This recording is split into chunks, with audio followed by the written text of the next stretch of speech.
You're listening to DumbTalk Podcasts. Welcome to episode 6 of DumbTalk Podcast. I am your host, Sandy. And I'm James. And before we begin, just a reminder to make sure to check us out on iTunes, TuneIn Radio, Google Play, and Stitcher. We are also on the Blueberry and Spreaker podcast directory. You can also find us on YouTube. There's no current videos, just audio. Be sure to subscribe and like us to increase our chances of being heard through iTunes, TuneIn Radio, Google Play, and Stitcher, and of course YouTube. If you'd like to support the show financially, you can visit the Patreon at patreon.com/DumbTalk Podcast. So today we're only going to have one topic. We're going to count down the 10 best movie franchises.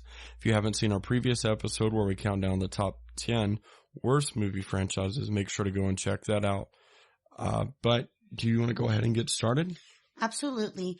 We're going to start with number 10, the Harry Potter franchise. I am the type of person that likes to not criticize, but I am more of looking into graphics and layout of the movies. Just a little side note, I actually went to school for visual effects and motion graphics. So for me, movies like this, I like to look at their graphics. And to me,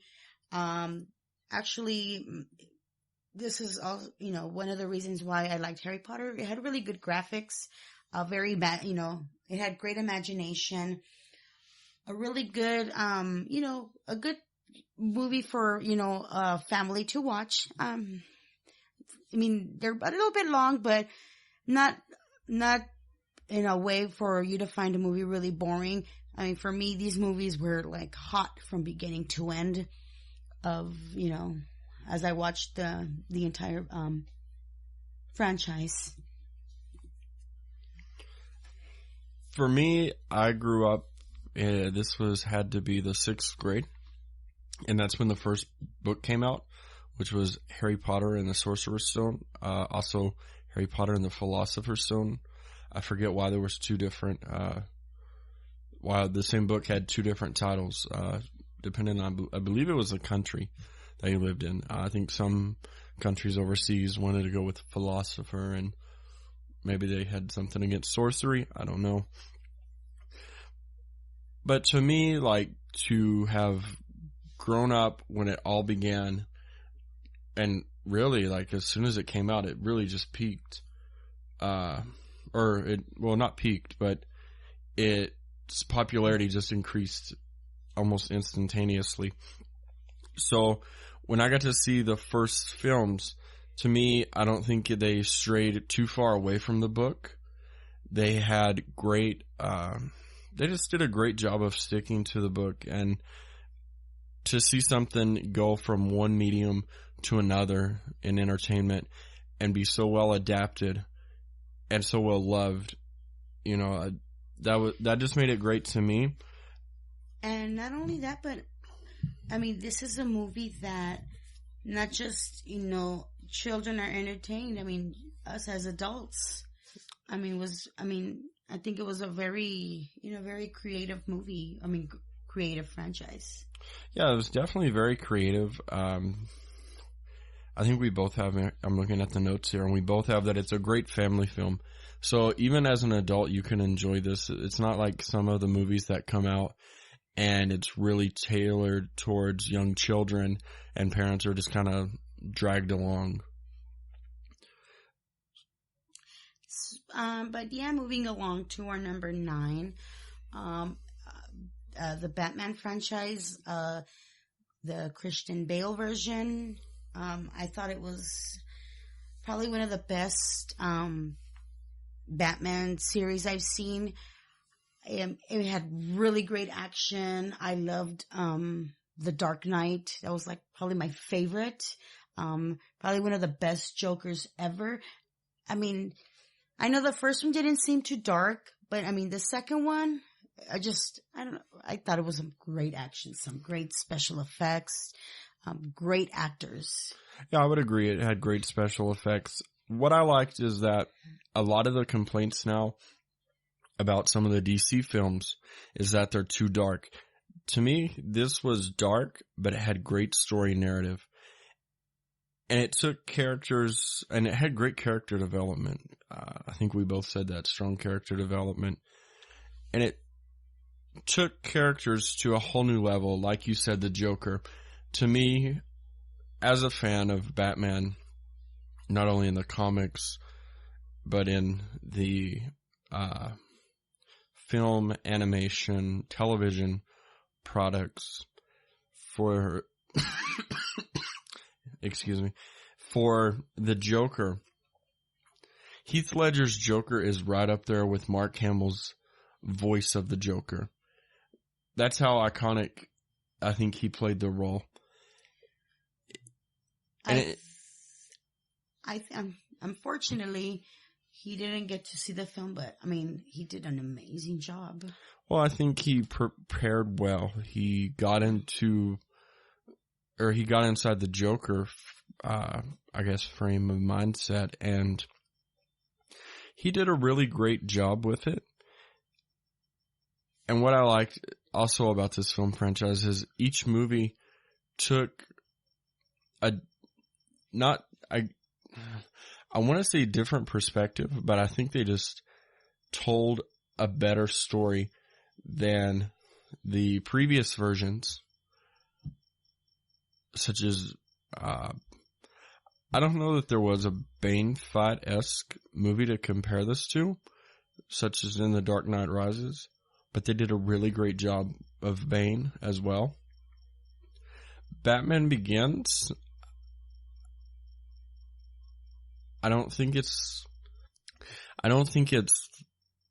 like a bad film at all, but it would probably be my easy pick for worst film of that franchise. I like The Dark Knight. I like The Dark Knight Rises. On Batman Begins, maybe, you know what? Like, it's hard to pick a worse film. I'll take that back. It's hard to pick a worse film because each story told a different story. Like, I feel like The Dark Knight told the Batman-Joker rivalry in not necessarily a better way, but it continued it, and it told it in a darker fashion. But I think in the first film, Batman Begins, I think they may have extended the movie a little bit too long. I mean, I think that's my point of view. Maybe they could have shortened it. I don't know. I feel like they may have just maybe added a little bit too much, and it made it seem kind of boring. But you know, it wasn't a horrible movie. But I just think they probably may have. I think they may have extended it just a little too long. They should have shortened that film if it was just like, you know, the beginning of Batman. Maybe. But again, all three films from this franchise, or this part of the franchise, was really great. It was more focused on, you know, the characters. The characters. Excuse me. I have a bit of a cold. I really just think that, yeah, they focused on the characters, telling a great story. And really, like, I think if this hadn't happened, or if this did not happen, I think we would look at all Batman films the same, and we would be bored with Batman coming to the big screen. I feel the same way too.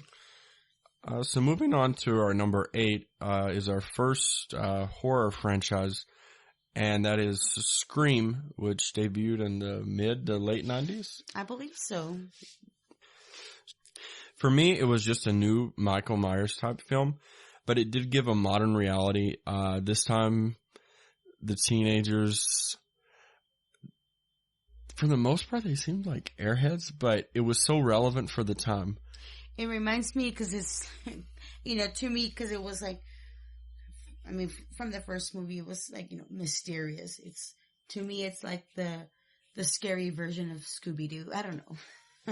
Yeah, I mean, by no means was it like blood and gore. Right. But it's just a fun film. Like Michael Myers, I'm sure people who were around when it first debuted, I'm sure they would say probably the exact same thing that people who were around when Scream first came out, that, we're saying, it's very modern. But yeah, like, I think some of the characters were like airheads, and some were stupider than others, or well, not stupider, but, less intelligent than others would probably be a better way to word it.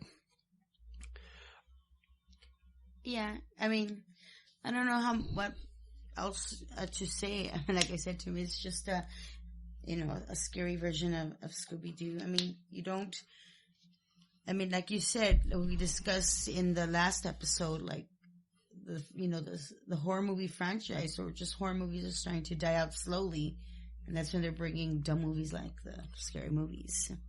Right, but I think even though that this one was dumb, I think it definitely stood out better than, I Know What You Did Last Summer. Oh, yeah, I forgot about that one. They've made several, or not several, but they've made a few, I think, sequels to it, and I just don't think they did that great. Scream, though, I think did very well. Right, and we'll just move on. We'll try to run this as not too quickly, but in a decent time. We're going to move on to our number 7, which is the Toy Story.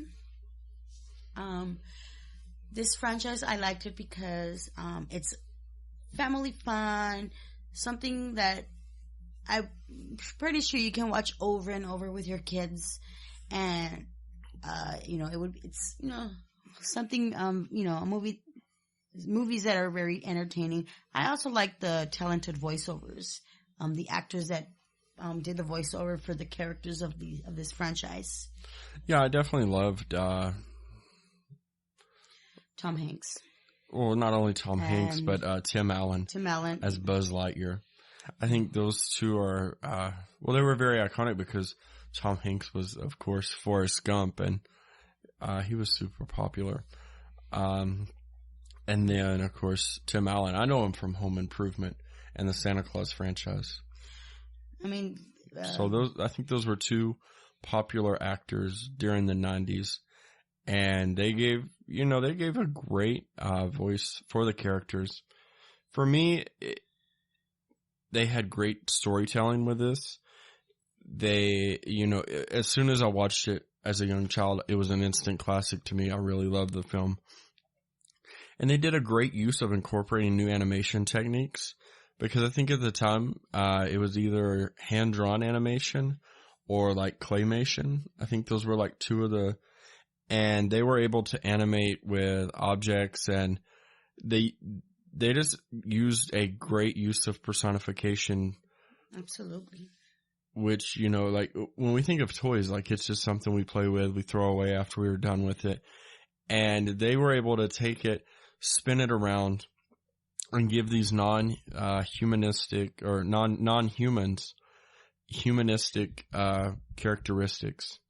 So great storytelling, instant classic, great personification, and just great use of incorporating new technologies in animation.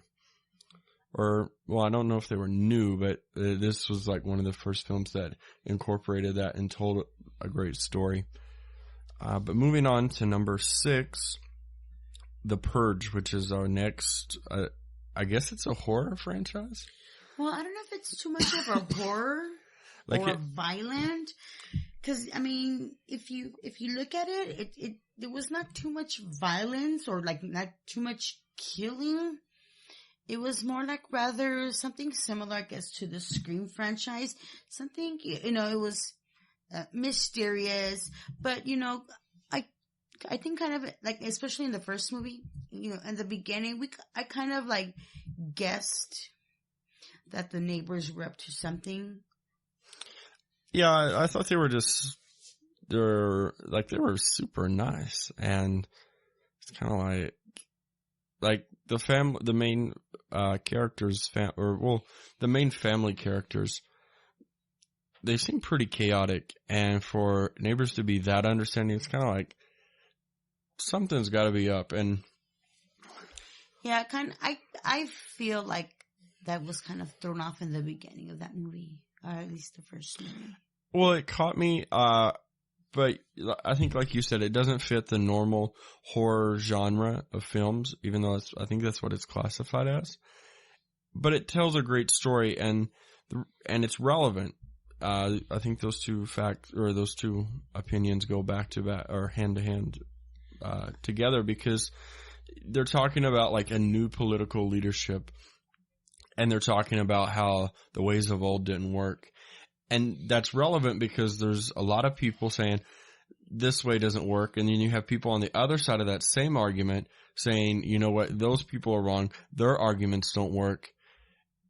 And there's people who are like, you know what, screw it. Let's start over. Let's scrap everything.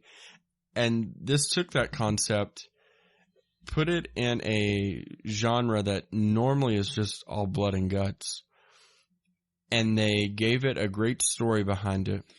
I mean, it's not about, you don't see killing throughout the movie. Like you said, there's no blood. Definitely a good movie. You see some killing, but not like in other movies, like the Michael Myers movies. Right, where every scene practically ends with somebody getting stabbed in blood and guts. Yes. I mean, but it's definitely not a movie to watch with, obviously, the little ones. Right, and no horror movie is. Like, I wouldn't even watch Scream with, you know, a little youngster running around. Exactly. Shall we move to our number 5? Yeah, we can move to number 5. Okay. The Matrix. The Matrix. I'll let you start since you're like just itching to start. This is actually, it's number 5 because it's like in between the top and the least of our favorites. I liked, I'm a big fan of, you know, like I said, I'm a big fan of, you know, the special effects, visual effects. I like this virtual reality type of movie. I love the action. The only thing I didn't like, just like the, like maybe for me, they're probably just a little bit too long. But overall, I really enjoyed the action. I like their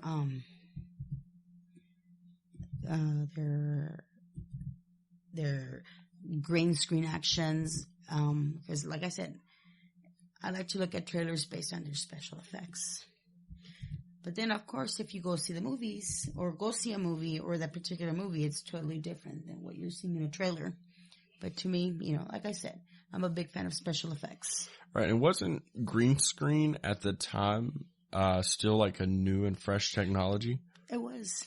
So for me, like, I felt like they used that technology to their advantage to advance the storyline. And they had really great effects. Like, there's stuff on the internet where people like do the Matrix move of Keanu Reeves where he like goes into a bridge and he just I'm sorry, that just slowly goes into that bridge and he misses bullets. And yeah, and I think that it made audiences think about what could be, like, especially conspiracy theorists that may think, or well, not conspiracy theorists, there's people out there that thinks that the world not necessarily doesn't exist, but that we're all energy forms. And so for me, like, the whole chosen one gimmick, like, you're the chosen one for this, right, to save us. I think that was just a brilliant story to tell. Right. And especially around the same time as the Y2K bug, which, you know, like, your VCRs were going to reset themselves. I remember and somehow the world and the banks were going to crash. And I remember everything came, like, you could get a VCR and I would remember it would say, Y2K ready, Y2K ready. And everybody would look at another VCR, and if it didn't have that label on it, oh, we can't get that one. That one's not Y2K ready. So I thought I can't believe people actually went crazy over Y2K. to be honest. I thought it was cool because it created, I think I've mentioned this in other podcasts, that, you know, I'm a huge wrestling fan, and around that same time they had, Chris Jericho, come out, and he was Y2J. Oh, wow. So it was kind of just like for me, Y2K was just great because somehow it evolved into Y2J. I mean, if you think about it, that's like, how many times have people predicted the end of the world? We're in the year 2017 and we're still here, and we're as far as we know. And we're recording a podcast. Well, I mean, we are still here, but that's not to say the world hasn't ended. No. I have a crazy conspiracy theory that I'd like to push forward right now. That every time somebody in this world says that the world's going to end, another world in another universe on planet Earth ends. And then all of either the good people or the people who are left over from that planet in that time are somehow morphed into the human population of this Earth. And that's why we continue to see more bad things happen, is that the bad from that world, the people who got left behind, as they might say, are now morphed into this world, and we don't know it because they're your age, they're my age. You may have not seen them, but that doesn't mean they haven't existed for however long they said they did. And since you have no proof, the only proof you have is to believe that they do exist in this world. That's my crazy conspiracy theory for this episode. But let's move on to number 4, which is National Lampoon's Vacation? Or is it called, I think it's National Lampoon. Yeah, the National Lampoon's Vacation. Because you did this note and you put Lampoon's Vacation. I was like, oh, I thought it was national, but okay. I'm sorry, I didn't realize what I was typing. No, it's okay. So my arguments, or not arguments, but I guess my points that I want to make, that for me, this is one of the great film franchises because it's so simplistic. It does provide wholesome family fun.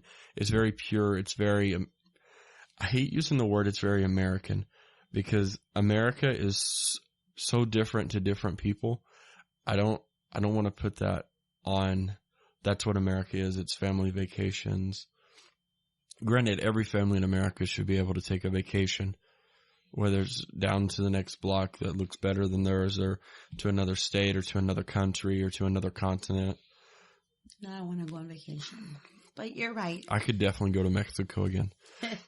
But, I mean, yeah, you're right. It's an entertainment, it's a good entertaining movie for a family to watch. Yeah, it's an instant classic. I mean, I could watch any one of these movies out of season, whether it be the Christmas Vacation, summer, or the original Vacation. Like, I could watch it on any given Saturday. Yeah, and what I liked about it is that they didn't specifically just go to one certain place on a vacation. They went to several different places. My favorite one was the Vegas Vacation, but you gotta love Uncle Eddie. Oh yes, Uncle Eddie probably makes the movie, because I think we all have a relative that may not have the same story that Uncle Eddie has, but is pretty out there, right, or different in a sense that makes them very relatable to Uncle Eddie. Yeah, but I mean, Chevy Chase, he's a great actor, a great comedian. I mean, I've seen other films other than the Lampoon's Vacation. I think he's just a funny character. I mean, you don't find actors like him anymore. Does he even still do movies? Who? Chevy Chase. Was he doing Community and then he got fired, or they had a dispute and they just called it quits? Was that him? I think that was him. But I think he's doing something else. I can't be for sure. You should check that out if you want. I will. When we're not doing a podcast. Do you want to move on? Yeah, we'll move on to Child's Play, which is the number 3. Is this the third and final horror franchise film that we put in? I believe so. Yes. Yeah.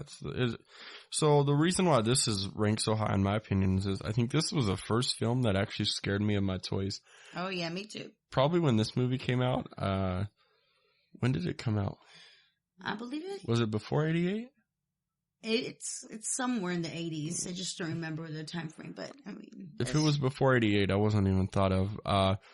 But if it was after 88, I remember when I was a young kid, when I was just a young lad growing up in the mountains of Southwest Virginia,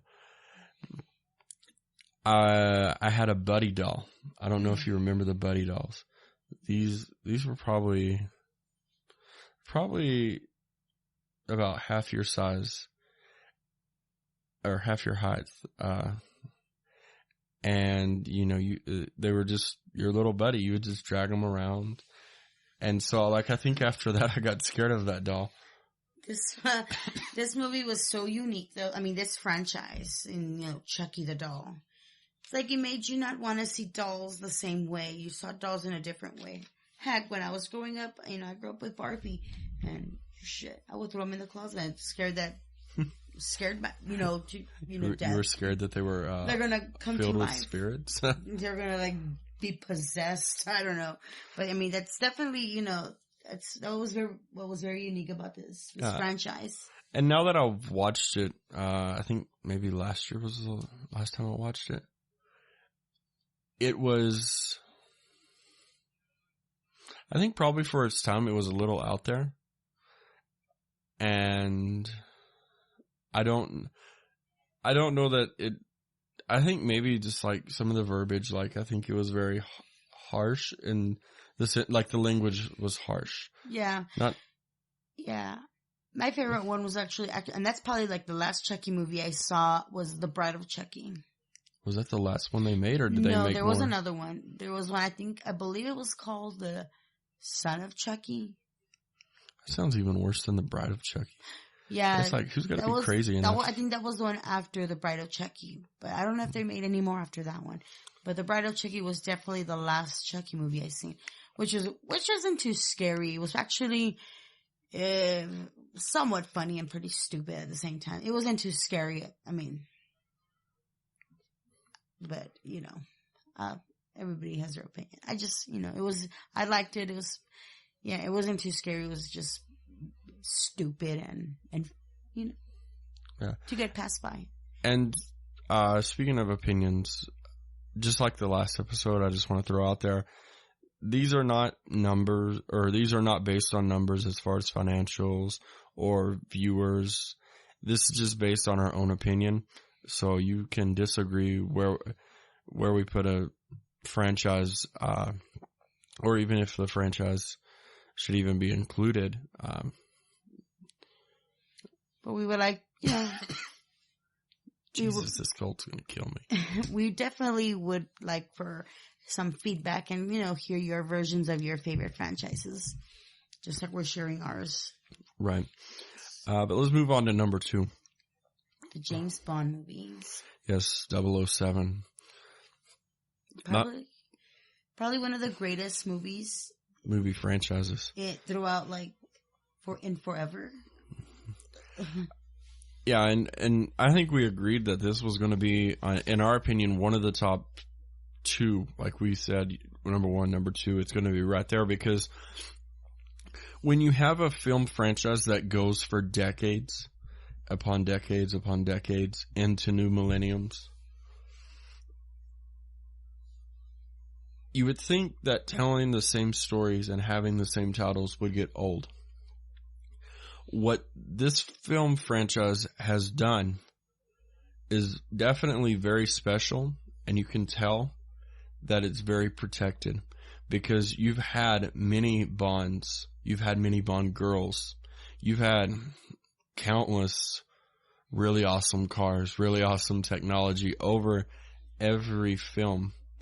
And yet with that, it never really gets old. Like you can know the story from point A to point B, but each James Bond plays it just a little bit differently. They add their own sense into it. Their own persona. Yeah, persona of James Bond. So I guess their persona within a persona or within a character. And so they add that to it, and it makes the films unique. And classy. Right. To me, they're very classy. Oh, well. I think the only person that's either as classy or just a little bit less classy is a Dos Equis guy from the commercials. You know, he's very classy, but James Bond is obviously probably like the number one classiest guy out there. My favorite James Bond was Pierce Brosnan. Yes. I can't even pronounce his last name. That was actually my first film that I actually recognized, and that's just because I had a Nintendo 64, and we used to enter the cheat codes to get the plasma lasers to break out of jail. I mean, and kill. I think it was Natalia. I remember that, but you know, he was my favorite because he was very classy, very attractive. I mean, he was just an attractive man in the time he did James Bond. Other than that, you know, like I said, it was a very classy action.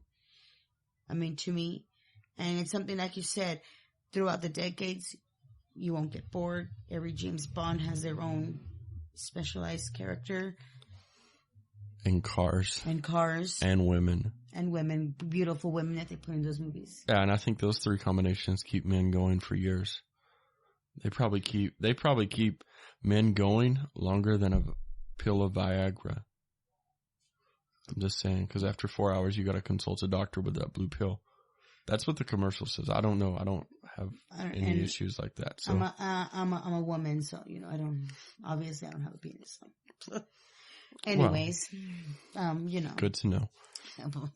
So without going off on some weird diatribe here, we'll move on to our number one, which is your personal favorite movie probably of all time is Back to the Future. Oh, yes. Speaking of which, you missed Back to the Future 3 on VH1 today. I know, you were telling me. It's kind of sad. Well, we were watching something better. No, I'm just kidding. We were watching Henry Danger. And I was actually doing my housewife duties. No, your chores. Yeah. Anyways.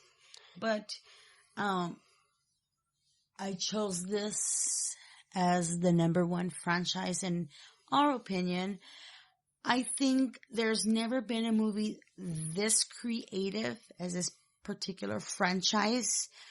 I mean, you must have had to go through a lot of research throughout the time frames that Marty McFly would travel, whether that be in the 50s or back in the in 2015, where, you know, he had the hoverboard and everything was just, it was all just, well, a lot of the stuff that was in the movie obviously didn't happen, except for, I think this was from Honest Trailers, I guess the iPhone FaceTime. I thought that was pretty funny when they did their Honest Trailer. Yeah, that was pretty funny. For me, it was just creative storytelling, and it talked and told a lot about a subject that I think most common people would normally think or say that's kind of geeky or kind of dorky, and they made it fun. Excuse me. The death plague has hit my body. But, you know, again, they made it fun. It was a common teenager who liked to go to the mall, who liked to be a popular kid, who may have got picked on a time or two from a bully, and was in love with Jennifer. Right, was in love with Jennifer. And, I mean, I think they just took it and they kind of made fun. Who was it that was trying to tried to kill the doctor? Was it the Russians or what? I think it was the Libyans. Oh, the Libyans. Mm-hmm. So I think that was a very funny, a funny little tidbit.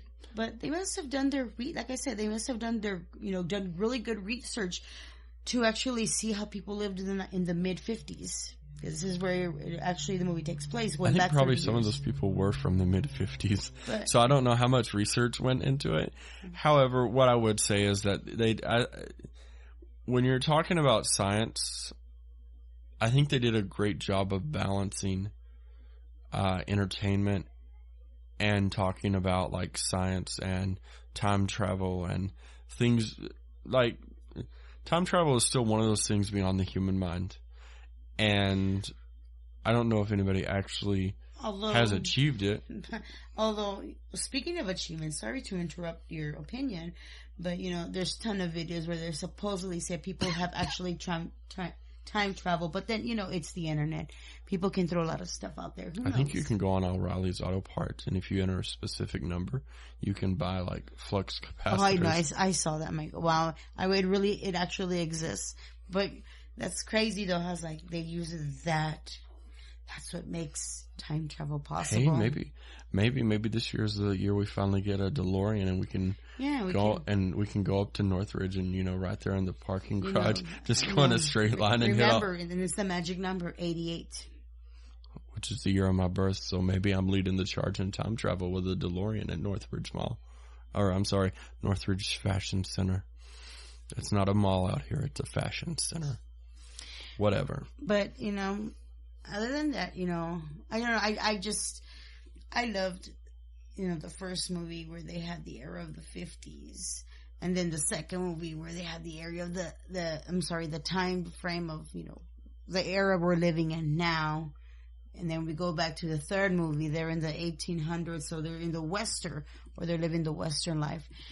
It was, let me tell you, that was one hell of an imagination to write that storyline.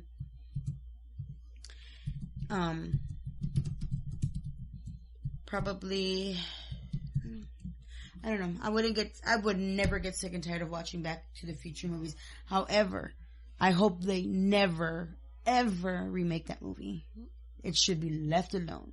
I would agree. There's some movies that are classics and you can't really remake them, which is why I hope they never remake Space Jam.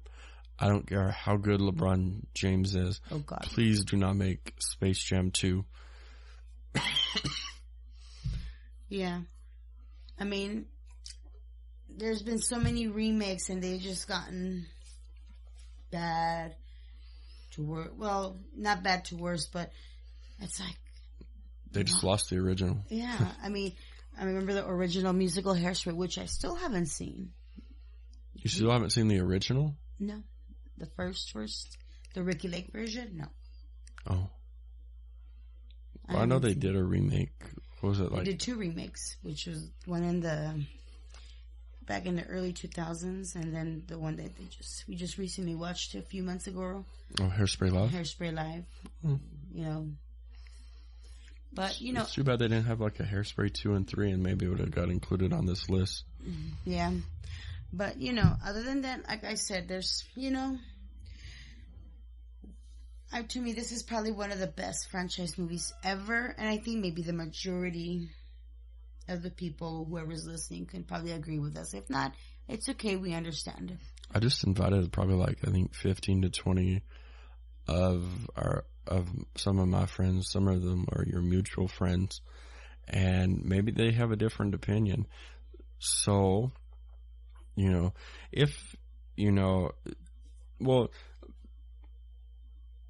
even if you have a different opinion or the same opinion as us, let us know in the comments, either on Facebook, on Twitter, YouTube. We also have email, DumbTalk at dumbtalkpodcast.com. Let us know what you think. Let us know what you want us. Yeah, and any topics or any ideas that you have for us to talk about. We look forward to any ideas, any encouragement that you provide, any criticisms as well. Again, you can go on Facebook, Twitter. You can email us. We want to thank you all for your support, even if you're just listening.